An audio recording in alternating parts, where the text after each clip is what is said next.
کرونا ویروس چاوا بلاف دبو ام چاوا خوجه بپارێزن. کووید 19 مروف جارا یکم پید حسن. دما مروفن به ویروس کتی دا آخفن، دکوخن، دپشکن، دلوب جه دویوان درتی. بوی آوائی جی در باسی مروفن دن دبه. اف دلوب نیزی متروی که دچن و بسر تشتان خواب جهدکن. حتی کنگی اف ویروس دجی نای زانین. دوی مروف در دورا خواه بریک و پیک پاقش بکه. ام دستین خواه دنگلک تشتان. دبه کو ویروس لسروان هبه. لو ما دوی مروف دستین خواه نده چاو، بیول، آنجی دوی خواه. دستین قریش دکارن ویروسی در باسی لاشه مبکه. دما ام بپشکن آن بکوخن دوی انیشکا خواه آنجی دست مالکی مروف بده بردو بیولا خواه. و دوی او دستمال ورا آویتن جی چوپکه دف گرتیره. جبو پاراستنا خوش وی ویروسی. دستین خواه با آو و صابونو ماده پاقجی تعقیمه گلک جاران بشون. لخوا مقاطبنو پیشی لبلاوا وی ویروسا مترسیدار بگرن.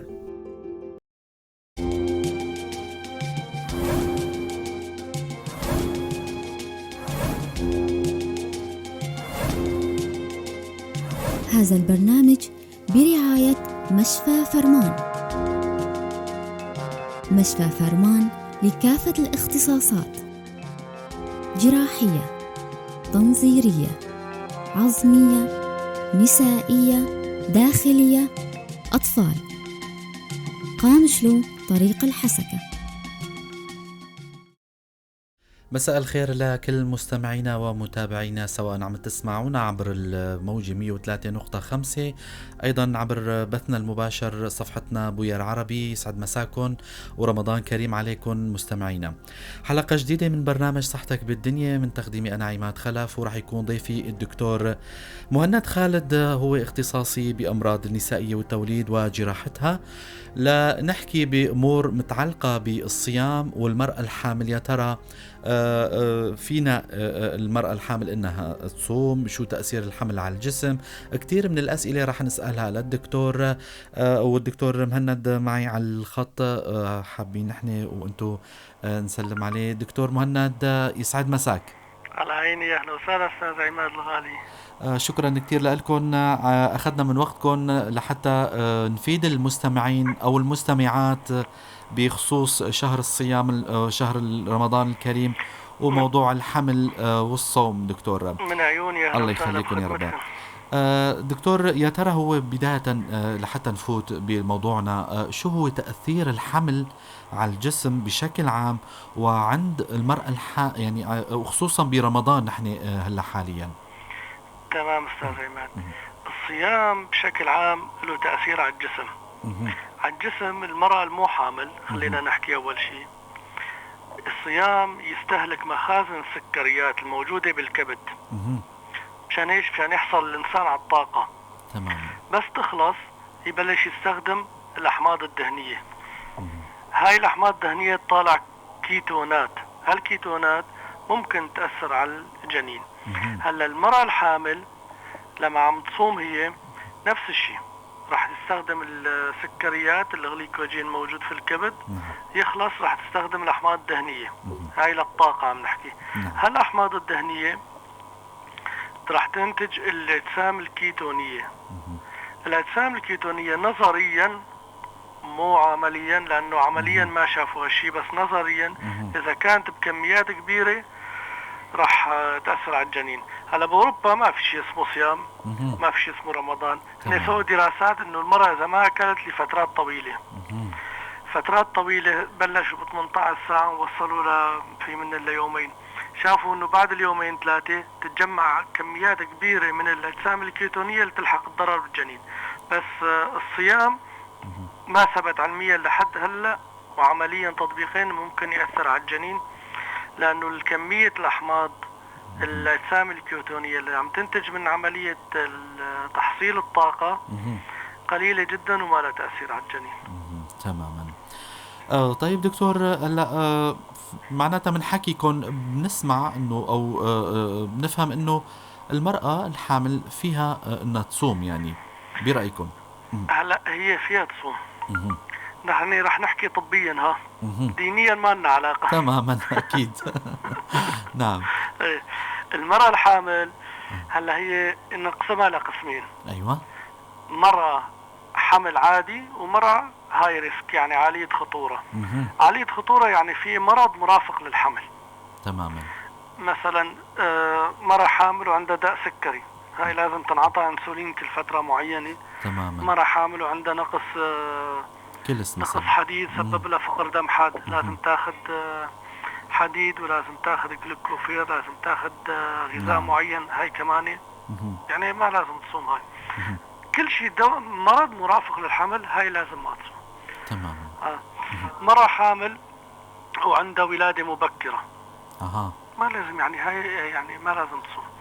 أما المرأة العادية اللي ما عندها مشاكل وما عندها أمراض نقسمها لثلاث أقسام. نعم. الثلث الأول يعني أول 3 شهور، الثلث الثاني والثلث الثالث. الثلث الأول في نسوان عندن غثيان كتير ووقياءات كتيرة، صح. والحمل والصيام بالحمل راح يخفف السوائل، يعرضها لتجفاف، مهم. وهي من أصل عندها غثيان ووقياء، فممكن ينخفض ضغطها، ممكن يصيبها إغماء، ممكن هيك، ففي مخاطر بالثلث الأول للصيام. تماما. عرفت علي؟ مهم. بالثلث الثاني هو ربيع الحمل، أيوة. تقدر تصوم.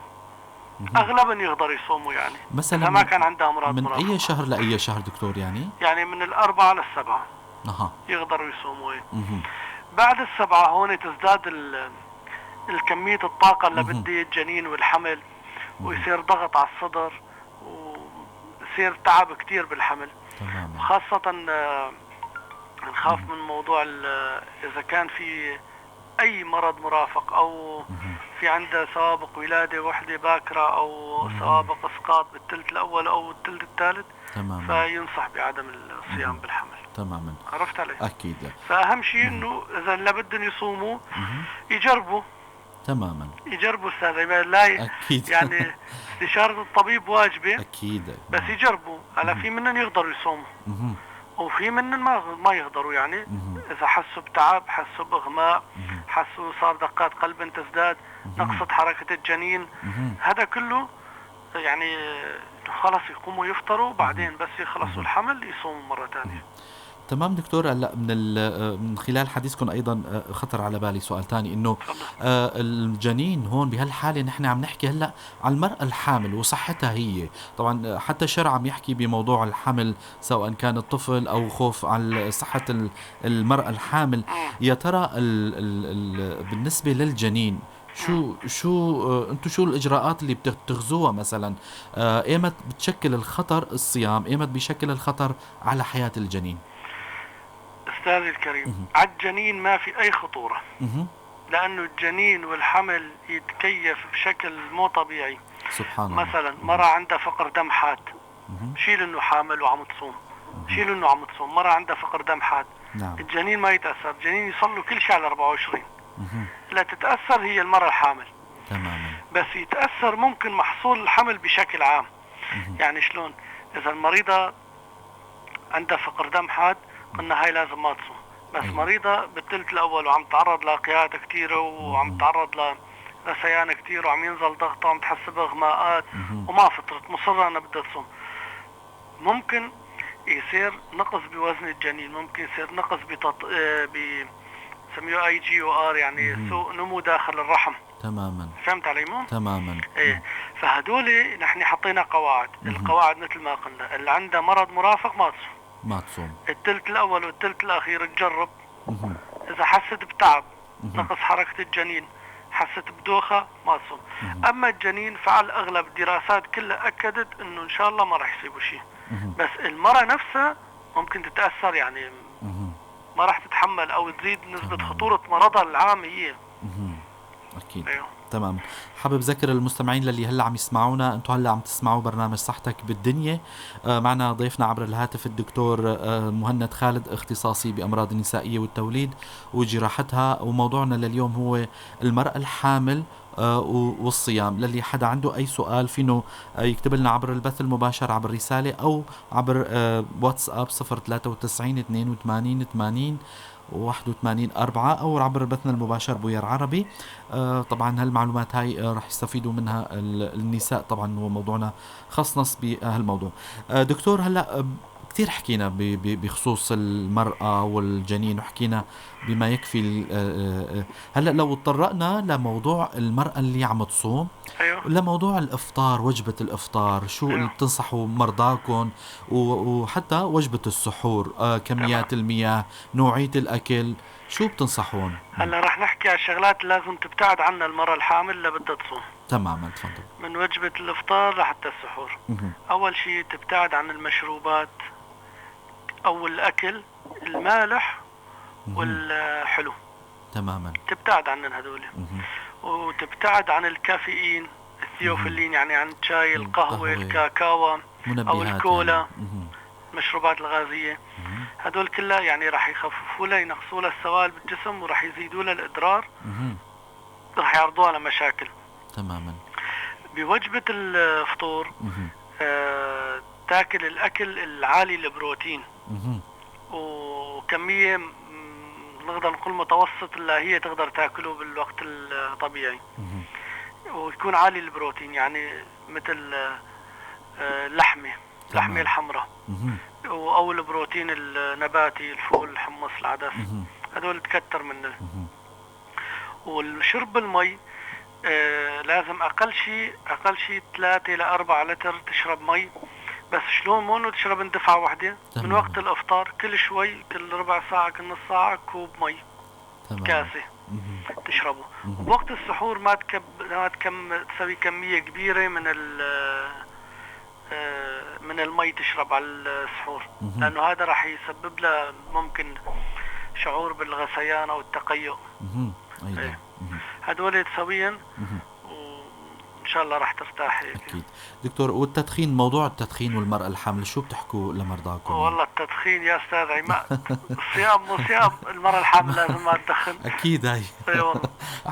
أكيد هي سلبية، له مخاطر، يعني بحث كبير هذا. صح، أكيد. يعني التدخين تصور ممكن يسوي انفكاك مشيمة.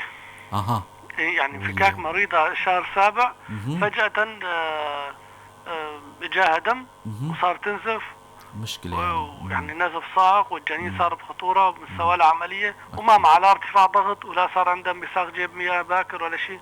تدور بصير بتاريخها، يعني بسيرتها الطبية تشوف انه مدخنة شريحة للتدخين. ممكن يسوي صغر نمو داخل الرحم، يسوي IGOR، يسوي كتير مشاكل التدخين.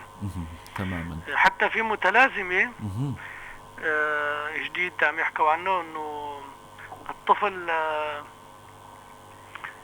له صار نمط معين للأطفال، للأمهات المدخنات بشكل شره للتدخين، اللي يدخنوا باكيتين 3 باليوم.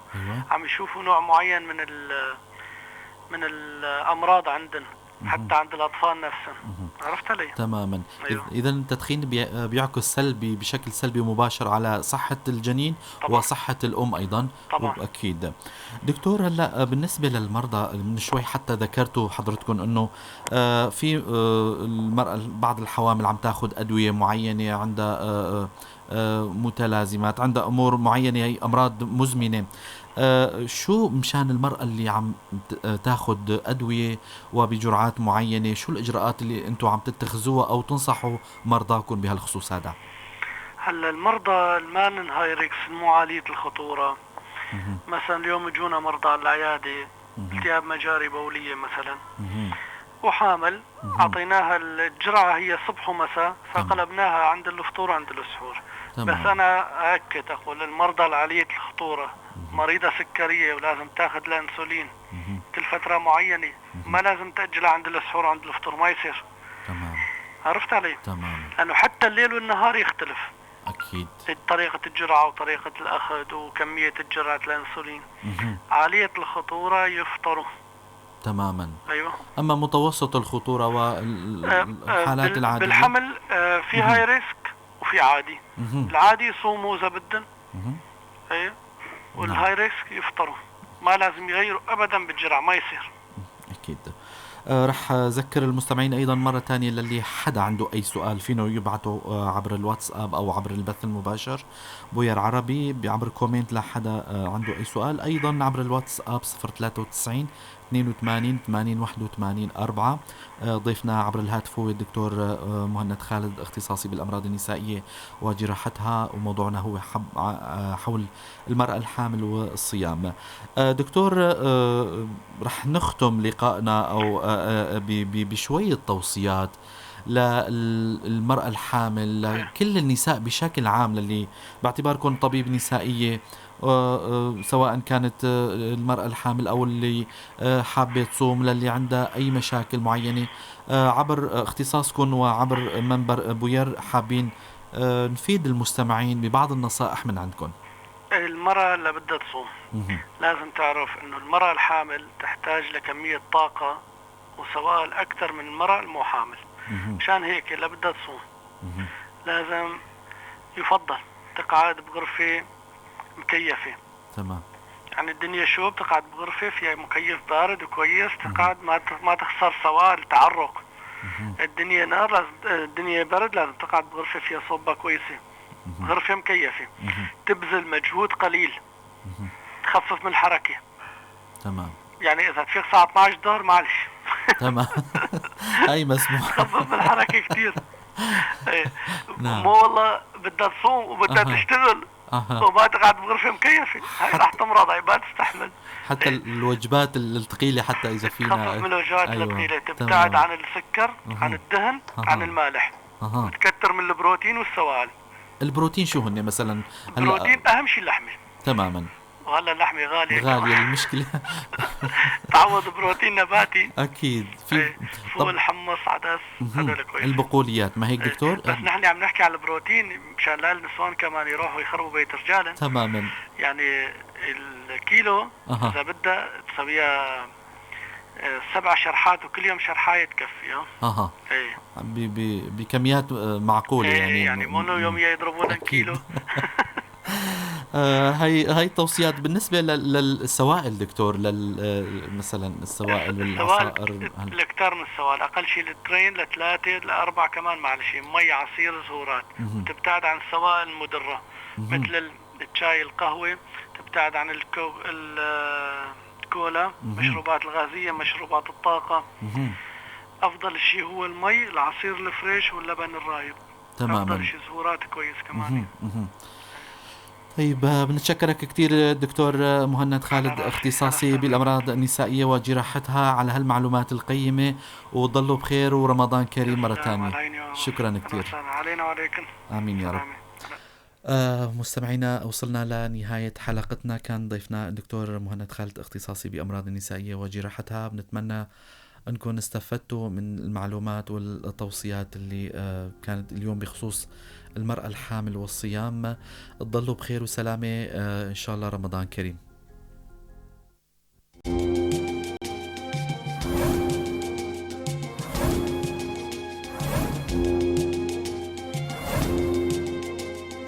هذا البرنامج برعاية مشفى فرمان. مشفى فرمان لكافة الاختصاصات: جراحية، تنظيرية، عظمية، نسائية، داخلية، أطفال.